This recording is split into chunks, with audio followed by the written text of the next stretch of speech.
So ngayon ay nasungkit na ng Dallas Mavericks ang slot para harapin ang Eastern Conference Champion ng Boston Celtics at nakuha ni Luka ang unang appearance niya sa NBA Finals at siya mismo ang nagbigay momentum para sa kanyang kupunan na nagtala agad ng 20 points sa unang quarter, kaya lumamang sila ng 16 points sa pagtatapos ng unang quarter.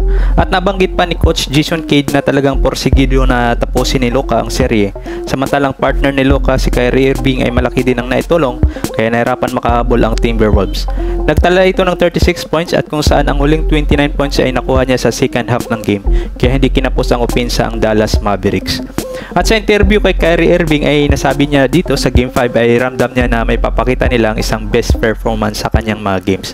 At hindi nga nagkamali ang binitawan niyang salita at tinambakan lang naman nila ang Timberwolves.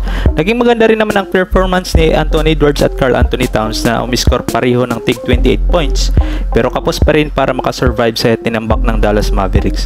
At inamin ni Anthony Edwards na sa huling dalawang series nila kontra sa Phoenix Suns at Denver Nuggets ay minsan ay lahat nagko-contribute ang makakampi niya at least sa isang game. Pero dito sa series kontra sa Dallas Mavericks ay never gumana na mag-click lahat. Pero sa kabila na naging kapalaran ng Timberwolves ay proud pa rin si Coach Chris sa naging performance ng team nila na umabot sa Western Conference Finals. At may iniwang banta sa susunod na conference na maging malakas pa rin ang kanyang kupunan dahil sa patuloy pa rin nilang improvement para sa goal ang makuha ang kampyonato.